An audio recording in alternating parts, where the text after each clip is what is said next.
Hello students, welcome to our YouTube channel Assam Edumania and let's start the video. আজি আমি পঢ়িম class 10 ম্যাথছৰ chapter number 6 ট্ৰায়াঙ্গলছৰ বিষয়ে। এটো part 1 তাৰ কিছুমান কনসেপ্টৰ বিষয়ে আমি আজি ডিসকাস কৰিম। ঠিক আছে? ফাৰ্স্ট কনসেপ্টটো আমাক কৈছে সিমিলাৰ ফিগাৰস। আমি ক্লাস 9ত আমি পঢ়িছিলো দুটা ট্ৰায়াঙ্গল কেতিয়া কংগ্ৰুৱেন্ট হ'ব, যেতিয়া হেতৰ শেপটো একেই হ'ব আৰু সাইজটো একেই থাকিব। ঠিক আছে? এতিয়া ক্লাস 10ত আমি similar figures বুলিলে কাক কোৱা হয়? Two figures having the same shape not necessarily same size are called similar figures. দুটা ফিগাৰ যাৰ একেই শেপ আছে, শেপটো একেই কিন্তু সাইজ একেই নহয়, not necessarily same size, সাইজটো একেই নহবও পাৰে, সেই দুটা ফিগাৰক similar figure বুলি কয়। ঠিক আছে? আমি ক্লাস 9ত পঢ়িছিলো কংগ্ৰুৱেন্ট ট্ৰায়াঙ্গল কাক কৈছিলে? যাৰ যিন দুটা ট্ৰায়াঙ্গলৰ সেম শেপটো একেই আৰু সাইজটো একেই। যেনিবা এটা সাইডৰ 3 cm আছে, হিটো ট্ৰায়াঙ্গলৰ 3 cm থাকে। কিন্তু সিমিলাৰ ট্ৰায়াঙ্গলত কি হ'ব বা সিমিলাৰ ফিগাৰছত কি হয়? মই এই দুটা ট্ৰায়াঙ্গল লৈ লৈছো, এইটো ট্ৰায়াঙ্গল, এইটো এটা ট্ৰায়াঙ্গল, দুইটা ট্ৰায়াঙ্গলে হয়, দেখাত একেই হয়, কিন্তু সাইজটো ইয়াৰ সৰু ইয়াৰ ডাঙৰ, কিন্তু দেখাত একেই, এপিয়াৰেন্সটোত একেই, মানে শেপটো একেই। ইয়াৰ তিনটা এংগল আছে, ইয়াৰ তিনটা এংগল আছে, শেপটো একেই, ইয়াৰ তিনটা সাইড আছে, ইয়াৰ তিনটা সাইড আছে। ঠিক তেনেকৈ এইটো এটা এংগল, এইটো এটা এংগল, এইটো এটা এংগল, ঠিক তেনেকৈ এইটো এটা এংগল, এইটো এটা এংগল, এইটো এটা এংগল, এইটো এটা এংগল। ইয়াৰ তিনটা সাইজ আছে, শেপ আছে, ইয়াৰ তিনটা সাইজ আছে। এতিয়া এইটোৰ সাইজটো সৰু আমি দেখিছো আৰু এইটোৰ সাইজটো ডাঙৰ, কিন্তু দেখাত দুইটা একেই। এইকেইটাকে কয় সিমিলাৰ ফিগাৰস বা সিমিলাৰ ট্ৰায়াঙ্গলস। আমি ট্ৰায়াঙ্গলছৰ বিষয়ে পঢ়িম কাৰণে আমি ট্ৰায়াঙ্গলছটো লৈছো। ঠিক আছে? এতিয়া কৈছে যে all congruent figures are similar but the similar figures need not be congruent. সব congruent figure similar হ'ব পাৰে, কিন্তু সব similar figure congruent নহবও পাৰে। কেনেকৈ congruent figure similar হৈছে? এতিয়া মই যদি কওঁ congruent, সবফালে সাইজ শেপ একেই হ'ব। মই ইকুইলেটাৰেল ট্ৰায়াঙ্গল এটা ললো, 3 cm 3 cm 3 cm, আৰু এটা ট্ৰায়াঙ্গল ললো একেই ইকুইলেটাৰেল ট্ৰায়াঙ্গল 3 cm 3 cm 3 cm, তাৰমানে সেই দুটা ট্ৰায়াঙ্গল আমি কংগ্ৰুৱেন্ট বুলি ক'ব পাৰিম আৰু সিমিলাৰ বুলি ক'ব পাৰিম। কিন্তু মই যদি এই দুটা লওঁ, এই দুটা কংগ্ৰুৱেন্ট আমি ক'ব নোৱাৰো, কাৰণ আমি এইকেইটাক মাত্ৰ সিমিলাৰ ফিগাৰ বুলিহে ক'ব পাৰিম। আমি কংগ্ৰুৱেন্টটোক কেনেকৈ ডিনোট কৰিছিলো? এনেকৈ। আমি সিমিলাৰিটিটোক কেনেকৈ ডিনোট কৰিম? এই ইকুৱেলটো নহয় কাৰণে এতিয়া আমি এই ইকুৱেল চিনটো নিদো, জাস্ট এই ফ্লেট এছ নিচিনাকে এইটো দি দিম। এই দুটা সিম্বল, এইটো সিমিলাৰিটি, এইটো কংগ্ৰুৱেন্ট। ঠিক আছে? এতিয়া নেক্সট পইণ্টত কি কৈছে? টু পলিগনছ, পলিগন কাক কয়? যাৰ দুটা বা তিনটাতকৈ সাইড বেছিকে থাকে, যিকোনো এটা জিওমেট্ৰিকেল ফিগাৰ, তাক পলিগন বুলি কয়। এটা দুটা polygon of same number of sides are similar if their corresponding, প্ৰথম পইণ্টটো এইটো, corresponding angles are equal হ'ব লাগিব, and 2 number their corresponding sides are in the same ratio or proportion. কি ক'লে প্ৰথম পইণ্টত? দুটা পলিগন যাৰ নাম্বাৰ অফ সাইডছ একেই আছে, যেনিবা ট্ৰায়াঙ্গলৰ কথা কৈছো, এই দুটা ট্ৰায়াঙ্গলৰ কথাই মই কৈছো। ইয়াত নাম্বাৰ অফ সাইডছ কিমানটা আছে? 3টা আছে, ইয়াতো 3টা আছে। ঠিক আছে? এতিয়া প্ৰথম পইণ্টটো কৈছে if their corresponding angles are equal, যদি A এংগলটোৰ লগত A এংগলটো সমান, A এংগলটোৰ লগত A এংগলটো সমান, A এংগলটোৰ লগত A এংগলটো সমান, তেতিয়া এই দুটা পলিগন সিমিলাৰ হ'ব। আৰু এটা কন্ডিশন কৈছে their corresponding sides are in the same ratio. ইয়াৰ লগত ইয়াৰ, ইয়াৰ লগত ইয়াৰ, ইয়াৰ লগত ইয়াৰ। এইটো যদি 2 সেন্টিমিটাৰ হয়, এইটো যদি 4 সেন্টিমিটাৰ হয়, তাৰমানে ৰেচিঅ'টো কিমান হ'ব 2:4, তাৰমানে 1:2 হৈ আছে। ইয়াৰ যদি 3 হয়, ইয়াৰ যদি 6 হয়, 3:6, তাৰমানে ৰেচিঅ'টো একেই হৈ আছে। এতিয়া এইটো ৰেচিঅ' একেই সেম। ইয়াৰ যদি মই 4 লওঁ, ইয়াৰ 8, 4, 8, তাৰমানে 1:2 হৈ আছে। তাৰমানে 1:2 দুইটাতে গোটেইকেইটাতে আমি 1:2 পাইছোঁ আমি। তেতিয়াহ'লে য'ত করসপন্ডিং সাইড কেইটা সেম ৰেচিঅ' থাকিব, তেতিয়া আমি গম পাম যে সেই দুটা পলিগন সিমিলাৰ বুলি। ঠিক আছে, এই দুটা ৰিকোয়াৰ্ড কন্ডিশন। এতিয়া নেক্সট আমাৰ কনসেপ্টটো গৈ আছে, আমি সিমিলাৰ ফিগাৰ আৰু কংগ্ৰুয়েন্ট ফিগাৰৰ মাজত ডিফাৰেন্সটো গম পাই গলো। দুটা পলিগন কেতিয়া সিমিলাৰ হ'ব আমি সেইটো গম পাই গলো। নেক্সট ট্ৰায়াঙ্গলছলৈ আহে। এতিয়া এইটো আসলে পলিগনছৰ ক্ষেত্ৰত। এতিয়া আমি যেহেতু ট্ৰায়াঙ্গলছৰ বিষয় পঢ়িম, সেইকাৰণে আমি ট্ৰায়াঙ্গলছৰ লগত কম্পেয়াৰ কৰিব লাগিব। এতিয়া কেনেকৈ কম্পেয়াৰ কৰিম এতিয়া চাই ৰাখা। Similarity of triangles. Two triangles are similar if same condition kita apply হ'ব। Their corresponding angles are equal, প্ৰথমটো যেনেকৈ কৈছিলোঁ। 2 নম্বৰটো their corresponding sides are in the same ratio, একেই। ইয়াতো সাইডস আছিলে, ইয়াতো সাইডস আছিলে, ইয়াতো এংগলস আছিলে, ইয়াতো এংগলস আছিলে, দুইটা ইকুৱেল আৰু সেম ৰেচিঅ' বুলি কৈছে। ঠিক আছে, আৰু if corresponding angles of two triangles are equal, then they are known as equiangular triangles. কৈছে কি ইয়াত এটা আমাক, if corresponding angles, যদি corresponding angle কেইটা যিকোনো দুটা ট্ৰায়াঙ্গলৰ সমান হয়, তাৰমানে প্ৰথম পইণ্টৰ কথা কৈছে, তেতিয়াহ'লে then they are known as equiangular triangles. Equiangular triangles কাক কোৱা হয়, যাৰ corresponding যিকোনো দুটা ট্ৰায়াঙ্গলৰ corresponding angle কেইটা যদি সমান হয়, তেতিয়াহ'লে সেই দুটা ট্ৰায়াঙ্গলক equiangular triangles বুলি কোৱা হয়। ঠিক আছে, আৰু এই কথাটো এজন ফেমাস গ্ৰীক মেথমেটিচিয়ানে কৈছিলে যে, যাৰ নাম আছিলে থেলছ। এওঁ কৈছিলে ratio of any two corresponding sides in two equiangular triangles is always the same. কৈছে কি ইয়াত ratio of any two corresponding sides, any two corresponding sides যদি কনসিডাৰ কৰোঁ, মই যদি এই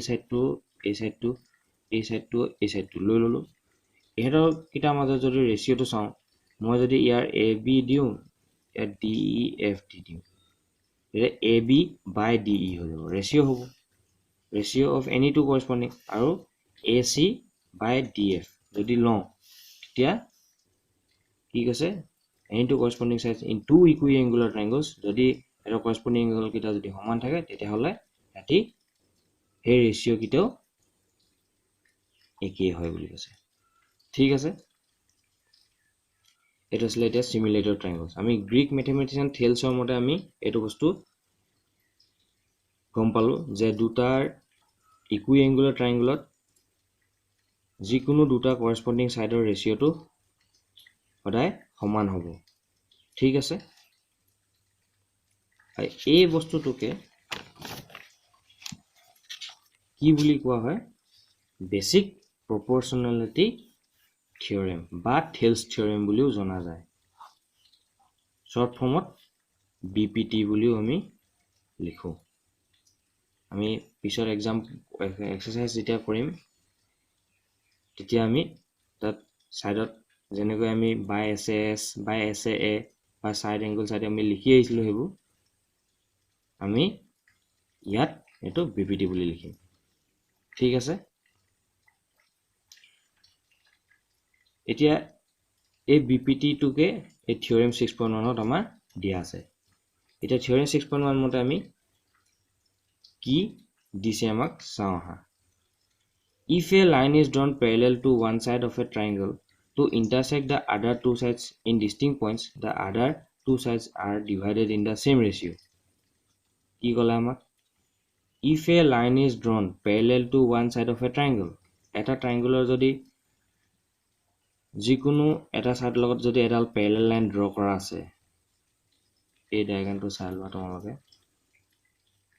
ডি ই ডাল প্যারালাল হৈছে কালত বিচি লগত ঠিক আছে তেতিয়া হলে কি আছে টু ইন্টারসেক্ট আদার টু সাইডস এ দুটা সাইড অফ কোড কাটছে ডি টাও ই কাটছে এ লাইন ডালে কৈছে যে the other two sides are divided in the same ratio মানে এই দুটা সাইডৰ যত কাটিছে এটা ৰেশিও কিটা একেই বুলি কৈছে তাৰ মানে AD by DB equal to AE by EC এটো আমাক প্ৰুফ কৰিব লাগে এতিয়া এটো ABC এটা ট্ৰায়াঙ্গল ললো আমি যত DE ডাললে প্যাৰালাল হয় কালত BC লগত ঠিক আছে আৰু কোড কাটিছে AB কোড কাটিছে D কাটিছে AC কোড কাটিছে E কাটিছে ঠিক আছে এতিয়া আমি CD ডটেড লাইন দি জয়েন কৰি দিছো BE dotted line the join কৰি দিছো আৰু EN ডাল অল্টিটিউড লৈছো DM ডাল অল্টিটিউড লৈছো ঠিক আছে এতিয়া আমি প্ৰুফ কৰিব লাগে AD by DB equal to AE by EC এটো আলটিমেটলি তোমাৰ লোকৰ বেসিক proportionality theorem mathematically এটো দিম ঠিক আছে এতিয়া এটো আসলে theorem to theoretically যোনটো এটো mathematically ঠিক আছে এতিয়া আমি proof to কেনে কৰো দেখাই আছো চোৱা মই ললো BECD জয়েন কৰিলো মই DM perpendicular to AC কৰি ললো আৰু EN perpendicular to AB মই ড্ৰ কৰি ললো ঠিক আছে এতিয়া মই এৰিয়াটো লম area of triangle ADE ঠিক আছে মই এৰিয়াটো লম আমি area of a triangle আমি জানো আমি প্ৰিভিয়াস ক্লাস বিলাকত পঢ়ি আহিছিলো half into base into height base এটা আমাৰ কোনটো হ'ব এতিয়া এই ট্ৰায়াঙ্গলটো মন কৰা এটা দেই ADE সবে প্ৰথমতে বেস বুলি ক'লে এডাল বুলি ধৰি দিবা কিন্তু নহয় আমি কি কৰিম অল্টিটিউড টু যেহেতু এডাল হয় বেস এডাল হ'ব যোন ফালে অল্টিটিউড ডাল এনেকৈ থাকিব হেতুৱে বেস হ'ব ইয়াত এটা বেস কি হৈছে AD হৈ আছে অল্টিটিউড কি হৈছে EN হৈ আছে সেইকাৰণে মই লিখিলো AD into EN height EN ঠিক আছে সেম এটো এৰিয়া সিম্বল দিলো মই এৰিয়া অফ ট্ৰায়াঙ্গল ADE ঠিক আছে সেম মই ললো সিমিলাৰলি মই ট্ৰায়াঙ্গল BDE কান ললো এৰিয়া অফ ট্ৰায়াঙ্গল BDE এটা ইয়াত সাবা BDE ত মই কি লৈছো half into base into height base into মই height লম কেনেকে লম এতিয়া মই half base এটা ইয়াত কি আছে BDE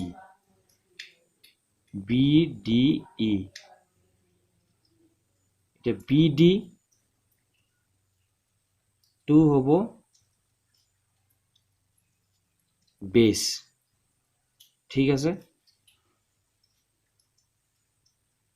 EN হ'ব আমাৰ height কেনেকৈ হ'ব EN তোমালোকে এতিয়া চাবা যে BDE ট্ৰায়াঙ্গলত EN টো কেনেকৈ height আছিল হ'ব এতিয়া লক্ষ্য কৰা BDE ট্ৰায়াঙ্গলটো আৰু BEN এই E টো কমন ভাৰ্টিস হৈ আছে কমন চুক হৈ আছে BDE কাৰণেও BNE বা BNE কাৰণেও সেম হৈ আছে আমি যেহেতু এতিয়া ইয়াত আমি এই দুটো BE টো জয়েন কৰিছো আৰু CD টো জয়েন কৰিছো BDE ট্ৰায়াঙ্গলত আমি EN টো আমি এজ এ পারপেন্ডিকুলার হাইট আমি কনসিডার করব কারণ কেলে BDE টো ADE সেম সাইডত আছে AB সেম সাইডত আছে আৰু যেহেতু AB দা কাটিছে D কাটিছে সেইকাৰণে আমি BDE ট্ৰায়াঙ্গলত আমি EN টো আমি এজ এ পাৰপেন্ডিকুলাৰ হাইট লব পাৰো হেতু কাৰণে EN টো ইয়াত মই লিখিলো ঠিক আছে এটা সেম আমি যেনেকৈ এইকিটা এৰিয়া উলিয়ালো সেম আমি লম এৰিয়া অফ ADE ইয়াত আমি হাইট টো লম বেস টো লম AE আৰু হাইটটো ল'ম DM ঠিক আছে next DEC half into EC into DM DEC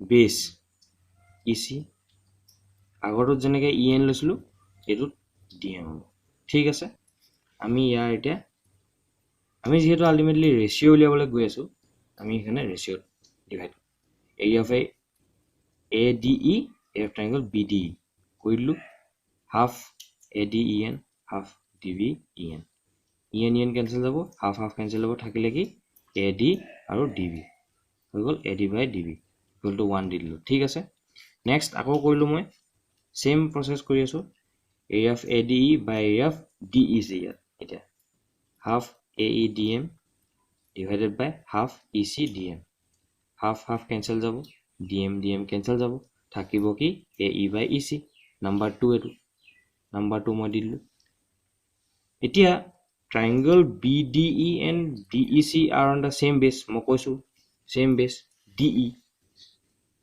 BDE আৰু DEC same base হৈ আছে এটা আৰু এই triangle দুটা BDE আৰু DEC triangle দুটা DE আৰু BC এই parallel line কিটাৰ মাজত আছে তেতিয়া হলে এৰিয়া কিটাও সমান হ'ব আমাৰ এৰিয়া কিটা সমান হ'ব area of BDE equal to area of DEC হ'ব হেতু আমাৰ নাম্বাৰ 3 দিলো আমি এতিয়া আমি গুটে কিটা যদি কম্বাইন কৰি দিও from 1 2 and 3 1 কি পাইছিলো আমি AD by DB 2 কি পাইছিলো AE by EC আমি যদি এটো 3 ললো area of BDE আৰু area of DEC তেতিয়া আমৰা কি গম পাম আমি গুটে কিটা যদি কম্পেয়াৰ কৰি দিও AD by DB equal to AE by EC পাই যাম হেতুৱে হ'ব